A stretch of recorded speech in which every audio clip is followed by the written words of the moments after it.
اللهم صل على محمد وآل محمد. اللهم صل على محمد وآل محمد. اللهم صل على محمد وآل محمد. اللهم صل على محمد وآل محمد. اعوذ باللہ من الشیطان الرجیم. بسم اللہ الرحمن الرحیم. الحمد للہ رب العالمین والعاقبۃ لأہل التقوی والیقین والنار للعاصین والمعاندین والمنافقین. والصلاة والسلام على اشرف الانبیاء والمرسلین سیدنا ومولانا ابی القاسم محمد صلی اللہ علیہ وآلہ وسلم وعلى آلہ الطیبین الطاہرین المعصومین المنتجبین المنتخبین الذین اذہب اللہ عنہم الرجس وطہرہم تطہیرا. ولعنۃ الدائمۃ علی اعدائہم اجمعین. اما بعد. رب اشرح لی صدری ویسر لی امری واحلل عقدۃ من لسانی یفقہوا قولی. فاعوذ باللہ من الشیطان الرجیم. فاسألوا اہل الذکر ان کنتم لا تعلمون. گزشتہ نشست میں ہم نے اہل بیت کی اطاعت قرآن کی روشنی میں کچھ مطالب سامعین اور ناظرین کی خدمت میں بیان کیا. آیات قرآن کی روشنی میں اہل بیت کی اطاعت اور وجوب اطاعت کے بارے میں گفتگو ہو رہی ہے، اور یہ سوال کئی بار ہم نے تکرار کیا کہ پیغمبر اسلام کے بعد امت اسلامی کو کس کی طرف رجوع کرنا چاہیے تاکہ جو قرآن پیغمبر پر اترا تھا اور تعلیمات قرآن جو قلب پیغمبر پر نازل ہوئی تھی ان تعلیمات کو کن سے لینا چاہیے، اور قرآن کی روشنی میں کس کی اتباع اور اطاعت ضروری اور واجب ہے. آج کی اس گفتگو میں ایک آیت جو سورہ نحل کی 43ویں آیت ہے اور سورہ انبیاء کی 7ویں آیت. اس آیت میں حکم ہو رہا ہے کہ اہل ذکر سے سوال کرو. فاسألوا اہل الذکر ان کنتم لا تعلمون. اہل ذکر سے سوال کرو اگر تم لوگ نہیں جانتے ہو. تفاسیر میں اس آیت کے بارے میں دو شان نزول بیان ہوئے ہیں. ایک شان نزول یہ ہے کہ مشرکین آ کر پیغمبر کی خدمت میں اعتراض کرتے تھے، اشکال کرتے تھے کہ اگر خدا نے کسی کو نبی بنانا تھا یا رسول بنا کر بھیجنا تھا تو کسی فرشتے کو رسول بنانا چاہیے تھا. ایک انسان رسول اور نبی اور خدا کا نمائندہ نہیں ہو سکتا. تو یہ آیت نازل ہوئی اور ان کو حکم ہوا اگر تمہارا اعتراض، تمہارا اشکال صحیح ہو تو اہل ذکر اہل علم سے سوال کریں۔ اب یہ اہل ذکر کون ہے، اس میں مختلف اقوال ہیں، انشاءاللہ آپ کی خدمت میں بیان کیا جائے گا۔ دوسرا شان نزول یہ ہے کہ ایک یہودی پیغمبر اسلام کے زمانے میں جناب عمر کی خدمت میں آیا اور ان سے سوال کیا کہ قرآن مجید میں یہ آیت موجود ہے وَجَنَّةٌ عَرْضُهَا السَّمَاوَاتِ وَالْأَرْضِ، بہشت اور جنت جس کی وسعت آسمانوں اور زمینوں کے برابر ہیں۔ تو ایک جنت کی، ایک بہشت کی اتنی وسعت ہیں جو زمینوں اور آسمانوں کے برابر ہیں، تو جو آپ لوگ جو معتقد ہے 7 بہشت موجود ہیں، تو باقی بہشت کہاں ہیں؟ جناب عمر نے اپنی لاعلمی کا اظہار کیا، تو یہی سوال حضرت علی علیہ السلام سے اس یہودی نے کیا، تو آپ نے فرمایا تم مجھے یہ بتا دو کہ جب رات آتی ہے تو دن کہاں جاتا ہے، اور جب دن آتا ہے تو رات کہاں جاتی ہیں؟ تو اس نے کہا کہ اس کا علم خدا کے پاس ہے۔ تو آپ نے فرمایا جس طرح رات اور دن کے آنے جانے کا علم خدا کے ہاں ہے، اسی طرح 7 آسمانوں کی وسعت اور یہ کہاں ہے اس کا علم بھی خدا کے پاس ہے۔ جب یہ بات رسول خدا کی خدمت میں ہوئی اور یہ خبر، یہ واقعہ بیان ہوا، تو یہ آیت نازل ہوئی فَاسْأَلُوا أَهْلَ الذِّكْرِ إِن كُنتُمْ لَا تَعْلَمُونَ، اہل ذکر سے، اہل علم سے سوال کرو اگر تم لوگ نہیں جانتے ہو۔ یہ شان نزول کے لحاظ سے تھا۔ اور اس آیت کے بارے میں مختلف اقوال موجود ہیں۔ شیعہ اور اہل سنت کی تفاسیر میں کہا کہ یہ اہل ذکر سے مراد گزشتہ امتیں ہیں، اہل ذکر سے مراد یہود اور نصارہ کے علماء ہیں، اہل ذکر سے مراد اہل قرآن ہے، یعنی جو قرآن جاننے والے ہیں، اور اہل ذکر سے مراد جو قرآن کے جاننے والے عالم ہیں، یا تورات اور انجیل کے جاننے والے علماء مراد ہیں، اور تمام مؤمنین مراد ہیں۔ لہذا مختلف اقوال اس بارے میں موجود ہیں۔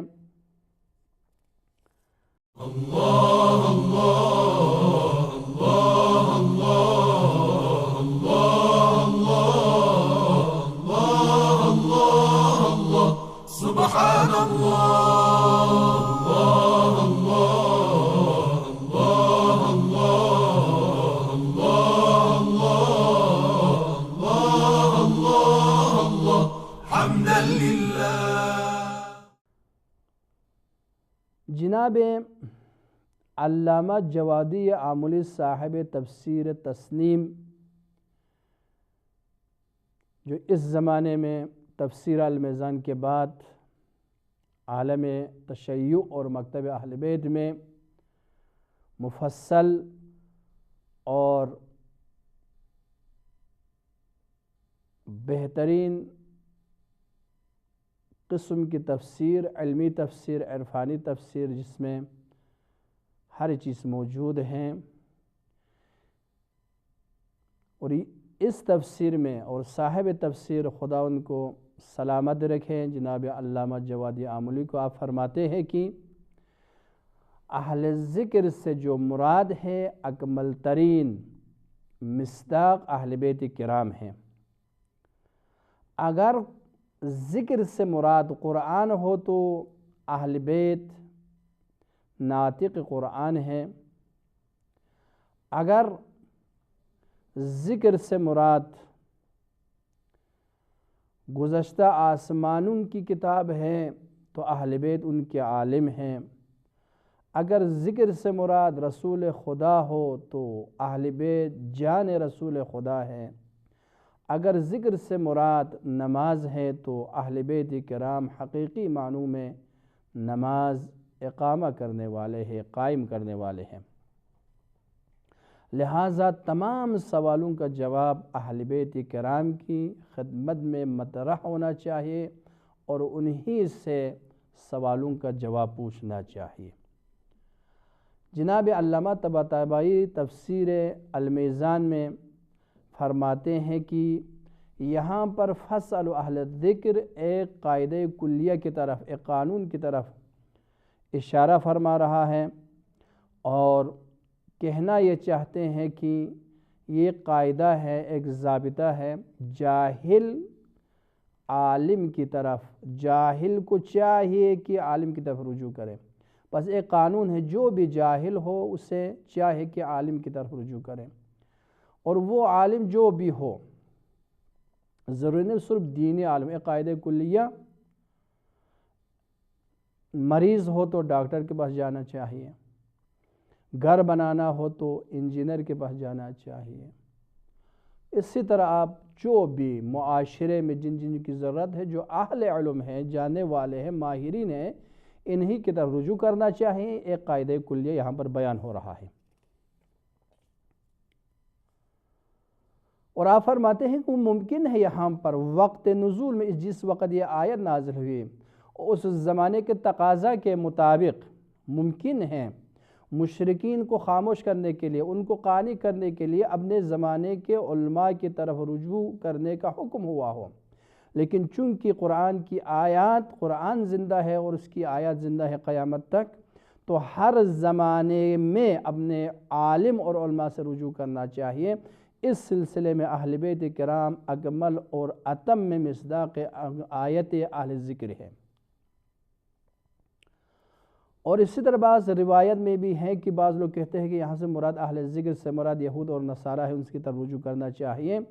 تو ائمہ ہدیٰ کی طرف سے یہ روایت ہے کہ اگر ایسا ہو تو پھر اذن یدعونکم الی دینہم ثم قال نحن اہل الذکر ونحن المسئولون۔ فرماتے ہیں اگر مراد ایسا ہو، ہمیشہ مراد یہ ہو کہ اہل ذکر سے مراد یہود و نصارہ ہو، تو پھر اس وقت وہ لوگ تمہیں اپنے دین کی طرف بلائیں گے اور اپنے دین کی طرف دعوت کریں گے۔ اور اس کے بعد ہم نے فرمایا کہ نحن اہل الذکر، اہل ذکر ہم ہیں، وَنَحْنُ الْمَسْئُولُونَ، جن سے سوال کرنا چاہیے وہ ہم ہیں اور ہم سے سوال کرنا چاہیے۔ اور اسی طرح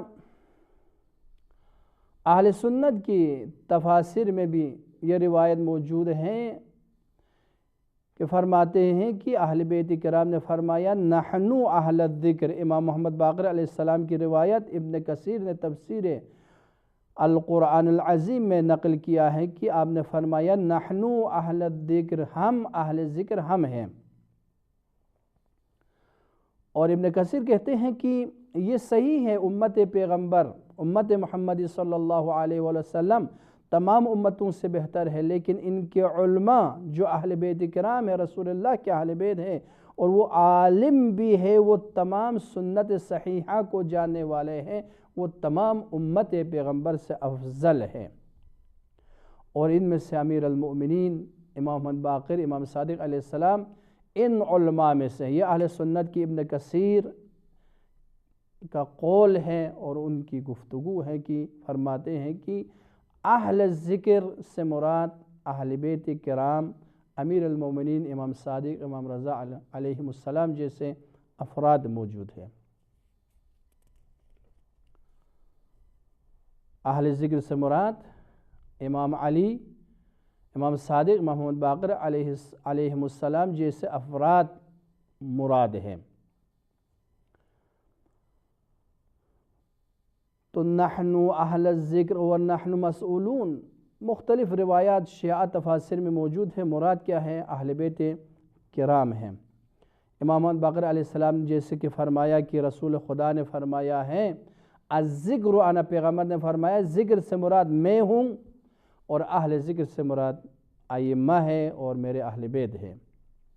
عبد الرحمن ابن کثیر کا کہنا ہے کہ میں امام صادق علیہ السلام کی خدمت میں گیا اور آپ سے سوال کیا کہ اہل ذکر سے مراد کیا ہے، تو آپ نے فرمایا الذکر محمد صلی اللہ علیہ وآلہ وسلم، ذکر سے مراد پیغمبر اسلام ہے، وَنَحْنُ أَهْلُهُ الْمَسْئُولُونَ، اور ہم اہل ذکر ہے اور ہم مسئولون جن سے سوال کیا جانا چاہیے وہ ہم ہیں۔ امام رضا علیہ السلام جب خراسان میں مأمون کے دربار میں علماء، مختلف مذاہب کے علماء کو جمع کیا گیا اور امام سے مباحثے اور مناظرے ہوئے وہاں پر، ان میں سے ایک سوال یہ تھا کہ امام نے فرمایا کہ نحن اہل الذکر، اہل ذکر سے مراد ہم ہیں۔ تو اس وقت آپ نے فرمایا کہ نحن اہل الذکر الذین قال اللہ فی کتابہ فاسألوا اہل الذکر ان کنتم لا تعلمون، نحن اہل الذکر فاسألونا ان کنتم لا تعلمون، ہم اہل ذکر ہیں، اگر تم لوگ نہیں جانتے ہوں تو مجھ سے سوال کرو۔ تو اہل مجلس نے کہا کہ یہاں پر اہل ذکر سے مراد یہود اور نصارہ ہیں، تو آپ نے فرمایا سبحان اللہ، وَهَلْ يَجُوزُ ذَلِكَ، آیا ایسا ہو سکتا ہے کہ اس سے مراد اہل ذکر سے مراد یہود اور نصارہ ہو؟ تو اذن یدعون الی دینہم، اس وقت وہ تو ہمیں اپنے دین کی طرف بلائیں گے، وَيَقُولُونَ هُوَ أَفْضَلُ مِن دِينِ الْإِسْلَامِ، اور وہ لوگ یہی کہیں گے کہ یہود اور نصارہ کا دین اسلام کے دین سے افضل ہے۔ اس وقت مأمون نے سوال کیا آپ کے پاس کیا دلیل ہے؟ یعنی اہل ذکر سے جو آپ فرماتے ہیں مراد آپ ہیں، تو آپ کے پاس کیا دلیل ہے؟ تو اس وقت امام رضا علیہ السلام نے فرمایا الذکر رسول اللہ، ذکر سے مراد رسول خدا ہے، وَنَحْنُ أَهْلُ، اور اس کا اہل ہم ہیں، اور فرمایا یہ اس کی دلیل سورہ طلاق میں ہے، وہاں پر آیا ہے کہ قد انزل اللہ الیکم ذکرا رسولا، خداوند عالم نے تمہارے طرف ذکر کو نازل کیا ہے اور وہ کیا ہے؟ رسول ہے، یعنی یہاں پر ذکر سے مراد ذکرن رسولا، ذکر سے مراد پیغمبر اسلام ہے، فالذکر رسول اللہ ونحن اہلو، ذکر سے مراد رسول خدا ہے اور ہم ان کے اہل ہیں۔ اور اس کے بعد اور مختلف روایات یہاں پر موجود ہیں۔ انس کہتا ہے کہ میں نے رسول خدا کو یہ فرماتے ہوئے میں نے سنا کہ آپ فرماتے ہیں کہ ممکن ہے ایک شخص نماز پڑھے، روزہ رکھے، حج کرے، لیکن پھر بھی وہ منافق ٹھہرے۔ تو میں نے سوال کیا رسول اللہ یہ کیسے ہو سکتا ہے؟ نماز بھی پڑھے، روزہ بھی رکھے اور حج بھی ادا کرے، پھر بھی وہ منافق ہو؟ تو آپ نے فرمایا اس لیے کہ لَيَدَعَنَا إِمَامَهُ وَإِمَامُهُ مَنْ قَالَ اللَّهُ فِي كِتَابِهِ فَاسْأَلُوا أَهْلَ الذِّكْرِ إِن كُنتُمْ لَا تَعْلَمُونَ، یہ اس لیے کہ نماز پڑھنے کے باوجود، روزہ رکھنے کے باوجود، حج ادا کرنے کے باوجود وہ منافق ہیں، چونکہ وہ اپنے امام کو طعن کرتے ہیں، لعن کرتے ہیں۔ اور امام کون ہے؟ امام وہ ہے جس کے بارے میں خداوند عالم نے اس آیت میں فرمایا فَاسْأَلُوا أَهْلَ الذِّكْرِ إِن كُنتُمْ لَا تَعْلَمُونَ۔ سورہ یہ روایت در المنصور کی روایت ہے، جلد نمبر 6 صفحہ نمبر 141 پر موجود ہے۔ حاکم حسکانی نے اپنی کتاب تفسیر شواہد التنزیل میں نقل کرتے ہیں کہ امیر المومنین علیہ السلام نے فرمایا فَاسْأَلُوا أَهْلَ الذِّكْرِ کے بارے میں وَاللَّهِ أَنَا لَنَحْنُ أَهْلَ الذِّكْرِ نَحْنُ أَهْلُ الْعِلْمِ وَنَحْنُ مَعْدَنُ التَّأْوِيلِ وَالتَّنزِيلِ وَلَقَدْ سَمِعْتُ رَسُولَ اللَّهِ صَلَّى اللَّهُ عَلَيْهِ وَآلِهِ وَسَلَّمَ يَقُولُ أَنَا مَدِينَةُ الْعِلْمِ وَعَلِيٌّ بَابُهَا فمن اراد الحکمت فلیأتہ من بابہ۔ فرماتے ہیں خدا کی قسم واللہ انا نحن اہل ذکر، خدا کی قسم ہم اہل ذکر ہیں اور ہم اہل علم ہے اور ہم معدن تعویل ہے اور تنزیل ہے۔ ہم معدن تعویل و تنزیل یعنی تعویل کو جانے والا، تنزیل کو جانے والے ہم ہیں۔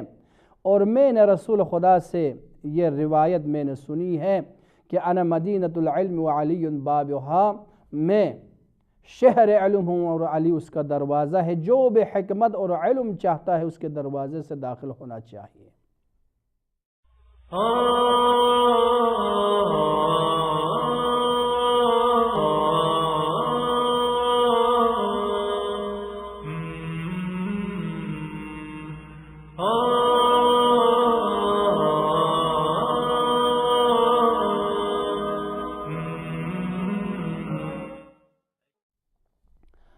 اب خلاصہ اور نتیجہ یہ ہوا کہ یہ آیت اہل ذکر ایک شبہہ کو رفع کرنے کے لیے نازل ہوئی ہے، یہ پہلا نقطہ۔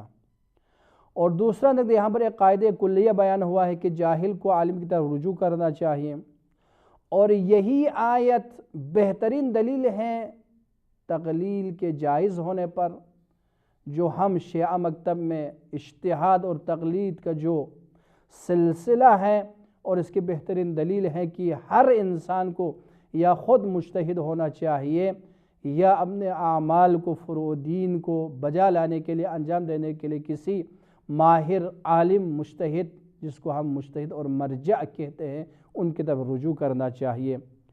اور اہل سنت اور شیعہ دونوں کی روایت ہے، یہاں سے مراد اہل ذکر سے اہل بیت کرام ہے۔ تو اس کا مطلب یہ ہوا، نتیجہ یہ ہوا کہ پیغمبر اسلام کے بعد امت پیغمبر کو قرآن سمجھنے کے لیے، سنت کو سمجھنے کے لیے ضروری ہے وہ اہل ذکر کی طرف رجوع کرے، اہل علم کی طرف رجوع کرے، اور اہل علم جن کی طرف رجوع کرنا چاہے روایت کی روشنی میں، آیت کی روشنی میں، وہ اہل بیت کرام ہیں۔ لہٰذا یہ آیت بہترین دلیل ہے کہ پیغمبر اسلام کے بعد اہل بیت کی اطاعت، اہل بیت کی پیروی، سنت کو، قرآن کو اہل بیت ہی سے سمجھنا چاہیے، یعنی امت پیغمبر اپنا مرجع کو، اپنے مرجع دینی کو، اپنے مرجع علمی کو اہل بیت ہی کو قرار دینا چاہیے۔ اہل بیت کی موجودگی میں جن کے علم کے برابر اور جن کے علم کے مقابلے میں آج تک نہ اس زمانے میں، نہ آج، نہ قیامت تک کوئی دعویٰ کر سکتا ہے ہم عالم ہیں اور ہم عالم ہیں اہل بیت کے علاوہ، لہٰذا صرف انہی کی طرف رجوع کرنا چاہیے اور انہی کی اطاعت کرنی چاہیے۔ خداوند عالم کی بارگاہ میں دعا کرتے ہیں، پروردگارہ ہمیں قرآن سمجھ کر، اہل بیت سمجھ کر، اہل بیت کی حقیقی معرفت حاصل کر کے دنیا میں ان کی اطاعت، ان کی محبت میں زندگی گزارنے اور روز قیامت ان کی شفاعت ہم سب کو نصیب فرما۔ وآخر دعوانا ان الحمد للہ رب العالمین، والسلام علیکم ورحمۃ اللہ وبرکاتہ۔ Mm-hmm.